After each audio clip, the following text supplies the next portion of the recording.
4장에서 이제 그 Let it crash에 대해서 우리가 이제 이야기를 할 건데요.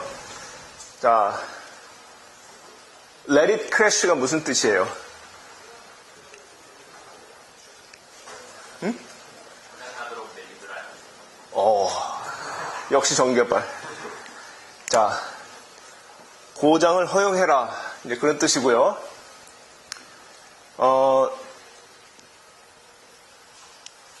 아카를 이용해서 코딩을 할 때 약간의 그 멘탈 그 패러다임 시프트가 좀 필요해요. 그래서 에이싱크로너스 메시지 방식이 이제 제일 큰 그 멘탈 시프트고, 그 다음에 이제 근데 그 일환으로 아까 봤던 그 메시지의 순서 같은 거, 그런 것도 사실 굉장히 어떤 기존하고 좀 다른 방식으로 생각을 해야 되는 그런 측면이 있는데, 또 하나의 큰 그 멘탈 그 완전 시프트가 이 에러를 핸들하는 방식이에요. 뭐냐면, 자, 일단 여기 계신 분들 근데 전부 다 자바를 쓰시는 분들이에요. 나는 자바를 모른다 는 분은 한 분도 안 계시죠? 자, 그러면 자바 코드를 이렇게 작성하다 보면 우리 그 에러 핸들링 하는 방식이 어떻죠? try catch죠. try catch하고 exception에 대해서 어떤 핸들을 해주는 이제 그런 방식이죠.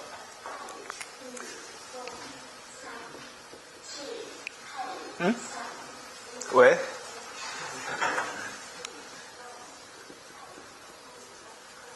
자, 이 try catch가 기존의 그 에러를 이제 핸들하는 이제 방식인데요. 이것이 가지고 있는 이제 특징이 몇 가지가 있죠. 하나는 try catch를 하다 보면 그 우리 JDBC 코딩 하다 보면 그런 코드 많이 짜본 기억이 있죠. 뭐 exception 해서 잡은 다음에 요 안에서 또 뭐 try catch를 또 쓰는 경우, 그쵸? 심지어 요 안에서 또 쓰는 경우도 있어요. 자, 이런 식으로 코드가 지저분해지죠. 이런 점도 있고, 그 다음에 또 하나의 저기는 뭐가 있냐면, 상당히 많은 경우에 이 try catch를 할 때 굉장히 그 경험 있는 개발자 중에서도 내가 이 안에서 여러 개 이제 작업을 하죠. 작업을 하고 요 캐치 부문 안에서 그냥 로그 파일에다가 무슨 일이 발생했는지 설명만 해주고 끝나는 경우가 굉장히 많아요. 아니면 기껏해야 이제 그냥 throw 하든지. 굉장히 많은 프로그래머들이 요 안에서 혹시라도 어떤 요 내부의 스테이트를 내가 변경을 시키고 나서 exception이 됐을 때 그 내가 이미 변경시킨 그 값을 리스토어 하는 거에 대해서 별로 고려를 안 하는 경우가 많아요. 그죠? 그냥 무슨 일이 일어났는지만 보고 넘어가는데 내가 뭐 어떤 값을 변경시키고 나서 우리가 이제 요거를 mutate 혹은 mutate라는 표현을 많이 쓰죠. 어떤 것을 변경시켜 놓고 exception이 발생해서 이렇게 해놓고 그냥 프로그램은 흘러가요. 그러면 이미 프로그램은 전체적으로 봤을 때 뭔가 corrupt가 된 거죠. 그죠? 근데 이런 부분들까지 세세하게 생각을 안 하면서 코드를 하는 경우가 많기 때문에 제대로 돌아가는 것 같은데 어떤 순간 정말 이해할 수 없는 행동을 하기도 해요. 프로그램이. 이렇게 corrupt된 이런 값들을 내가 리스토어를 안 해줬기 때문에 무슨 얘기인가 하면 try catch가 가지고 있는 일종의 한계라고도 볼 수가 있는 거죠. 이런 부분들을 보장을 안 해줘요. 그리고 코드도 지저분하고, 그 다음에 이 사실상 exception을 throw 하는 것 자체가 사실은 좀 헤비한 오퍼레이션이에요. JVM에서. 그래서 그것도 조금 바람직하진 않고요. 그리고 무엇보다도 제일 중요한 포인트는 뭐냐면 너무나 그 프로그래머 자신을 힘들게 하는 기능이에요. 내가 일일이 항상 고민을 해야 돼. 어디에서 try catch를 하고 그거 발생하면 뭘 하고 이거를 모든 그 코딩 과정에서 항상 그걸 의식을 하고 항상 어떤 식으로 내가 이걸 핸들해야 되는지를 항상 고민해야 돼요. 그래서 그 개발자의 어깨에 짐을 크게 이렇게 씌우는 그런 이제 기능이죠. 그래서 이게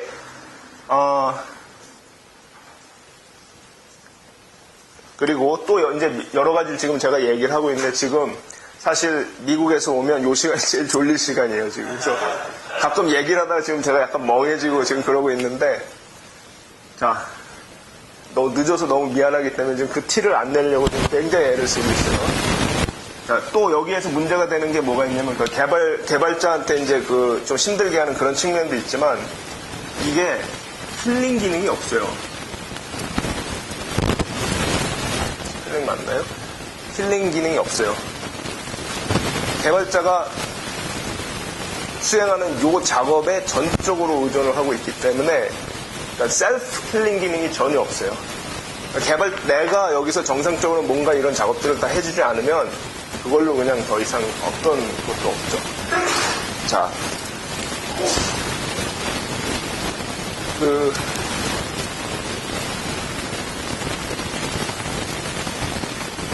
Let it crash는 뭐냐면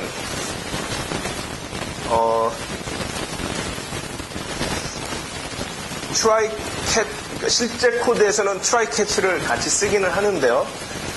try catch에 의존하지 말자는 철학이에요. 뭐냐면 그 exception 자체를 예외적인 상황으로 간주하지 말고 하나의 정상적인 값으로 보자라는 이제 그런 관점이에요. 에러가 없는 코드는 세상에 있을 수가 없고요. 아무리 애를 써도 어차피 익셉션은 발생을 해요. 그러니까 그 익셉션이 아닌 거예요. 사실 생각해보면. 언제나 있기 때문에 우리 곁에. 그렇기 때문에 걔를 더 이상 예외라고 이렇게 막 하지 말고 그냥 정상적인 값의 일부를 우리가 끌어안자. 이제 그런 철학이에요. 그래서 그러면 끌어안으면 어떻게 하느냐? 끌어안은 다음에는 뭔가 그래도 조치를 취해야 되잖아요. 그거를 하는 게 이 슈퍼바이저 이제 전략이에요. 뭐냐면 여기에서는 A가 B를 콜하면 그러니까 일반적인 우리 그 객체 메소드 콜이죠. 그러면 A의 동작은 이제 B의 동작의 결과에 전적으로 의존할 수밖에 없어요. 이 경우에는 얘가 만약에 throw를 던지면 얘의 정상적인 흐름이 다 무너져 버려요. 그죠? 그래서 얘가 얘한테 완전히 종속되는 거예요.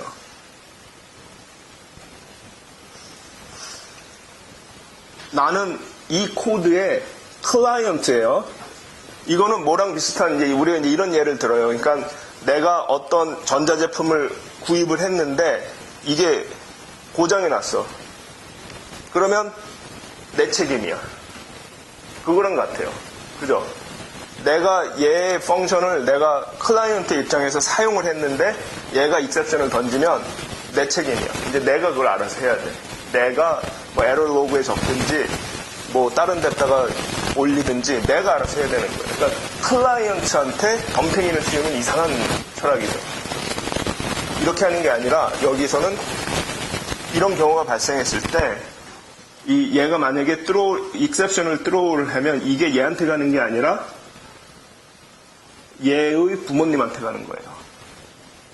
B의 슈퍼바이저. 그래서 이게 더 맞는 것 같지 않아요? 왜 클라이언트는 무슨 잘못이야? 그죠? 자식이 잘못하면 부모가 책임지는 거예요.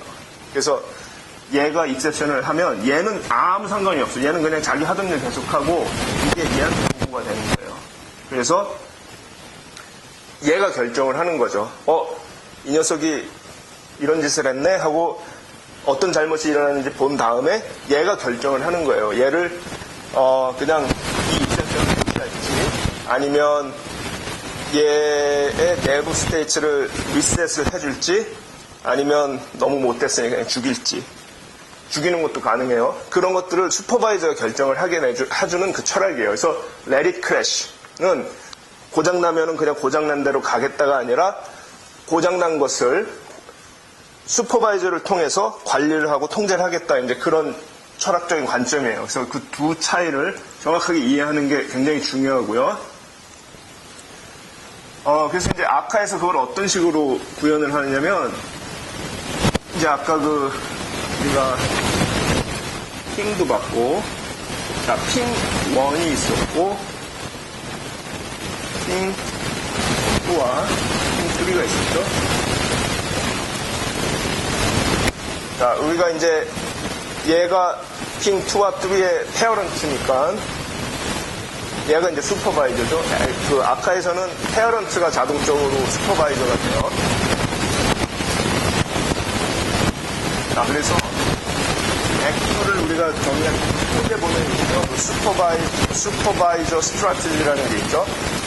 그게 뭐냐면 내가 내 자식들을 어떻게 관리하겠다라는 거를 정의하는 거예요.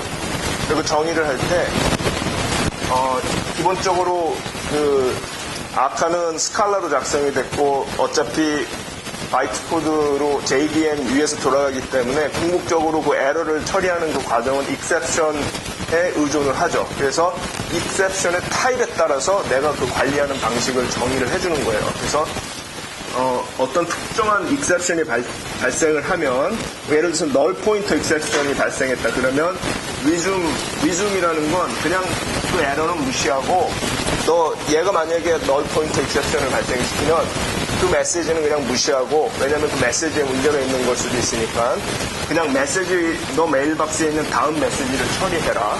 그게 resume이에요. 그리고 또 무슨 뭐 다른 특정한 뭐 exception이 있고 뭐 arithmetic exception이 있다. 그러면 restart를 할 수도 있어요. restart라는 건 뭐냐면 요건 지금 우리가 이렇게 보고 있지만 actor ref죠. actor ref 안에 있는 요 actor 실제 actor 요거를 recreate 하겠다는 거예요. 그래서 새로 만들어서 너는 없어지고 너가 여기 가. 그래서 그 액터 객체만 리스타트 해주는 거야. 이거 언제 하는 거냐면, 그 액터가 가지고 있는 아까 봤던 무슨 뭐 맵이라든지 그런 내부 스테이트가 있잖아요. 그 스테이트를 리셋 해주고 싶을 때는 리스타트라고 이제 얘기를 해주는 거예요. 그리고 또 어떤 경우에는 뭘 할 수가 있냐면, 스탑. 도저히 안 되는 거예요, 얘는. 너무 속을 썩여서. 그러면 넌 스탑 하면은 얘는 그 액터 라이프 사이클의 끝으로 도달을 해서 가비지 컬렉터가 컬렉트 해버려요. 그래서 사라지는 거야, 아예.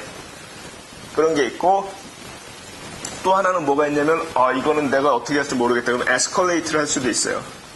이거는 뭐냐면, 이것도 이제 중요한 게 뭐냐면, 이 액터 시스템이 하이어라키 이렇게 계층 구조를 이루잖아요. 그렇기 때문에 얘도 누군가의 자식이에요. 그래서 얘가 자기 자식을 어떻게 할 수가 없으면 자기의 부모에게, 자기 슈퍼바이저한테 이르는 거예요. 그래서 나는 못하겠으니까 너가 알아서 해. 자.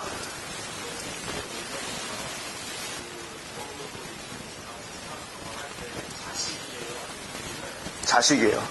자식이고, 여기에서 일어나는 모든 이런 것들은 전부 다 리커시브 해요. 그러니까 뭐냐면, 내가 만약에 얘가 또 자기 자식을 이렇게 갖고 있고 이렇게 있으면 얘가 핑3한테 너 리스타트 해 그러잖아요.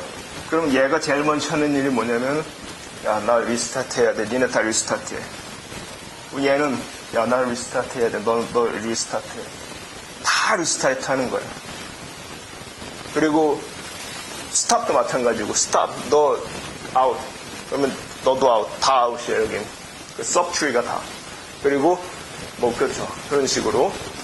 자, 근데 지금 이게 굉장히 중요한 게, 이게 이제 아까 그 잠시 언급했던 그 에러 커널이라는 중요한 또 테크닉이 있는데요.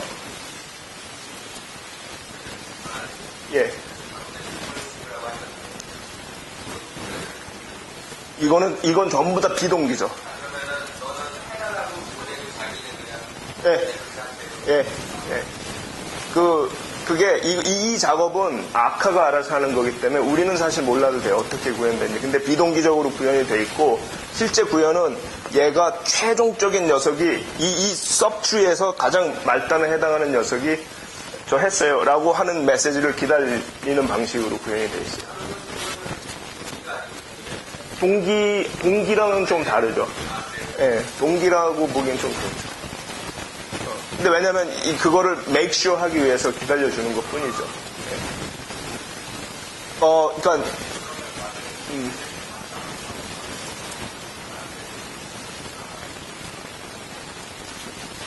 그건 무슨 얘기예요?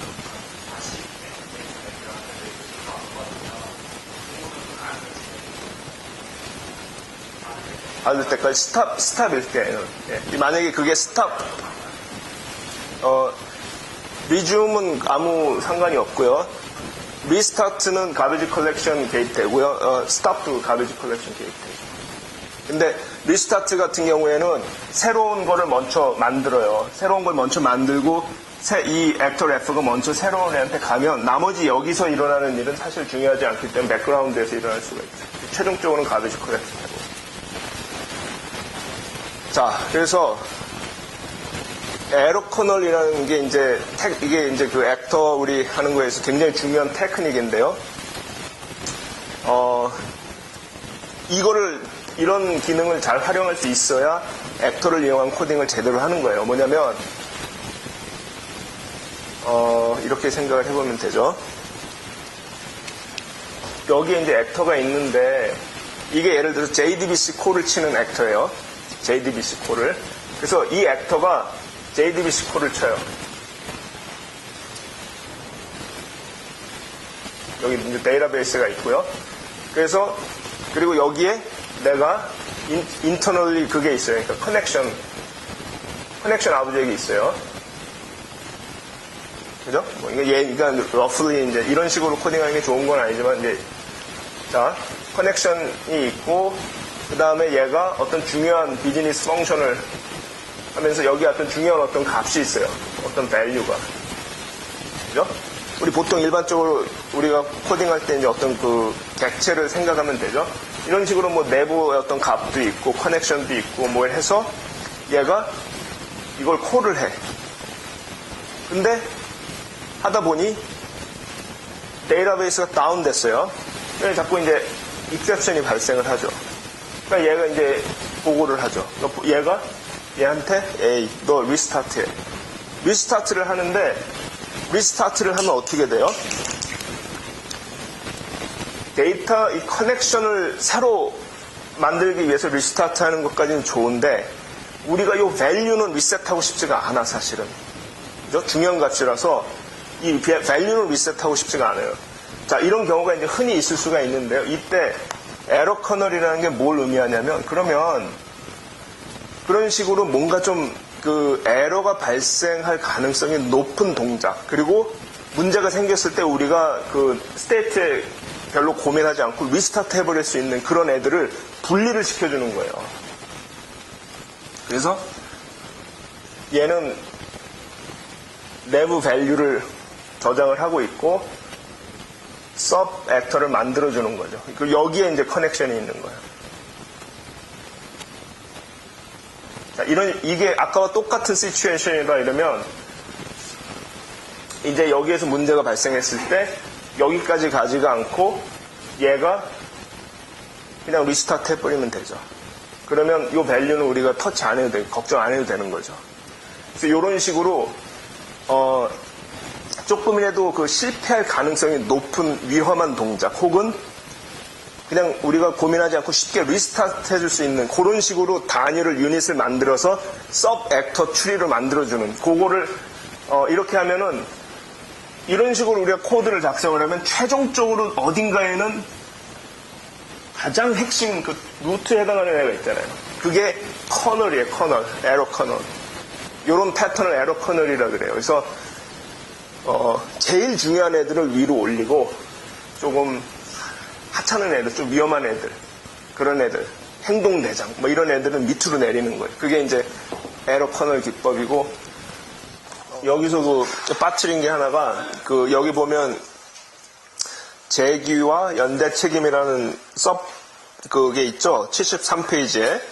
재규는 아까 그러니까, 얘가 익셉션을 발생을 시켰을 때, 부모는 그놈만 조치를 취할지 아니면 전부 다 연대 책임을 물지를 결정할 수가 있어요.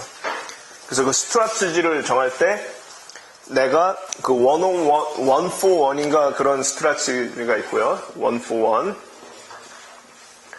혹은 one for many라는 게 있어요. 그래서 이게 연대 책임을 묻는 스트래테지고, 그러니까 여기에서 내가 정의한 그 리스타트, 리즘 뭐 그런 게 모든 서브트리한테 적용이 되는 거고요. 얘는 그 한 문제 일으키네 그 한 애한테만, 얘만. 근데 얘한테 리스타트 하면 물론 이거는 당연히 다 일어나는 거예요. 항상 그 서브트리 그 제기는.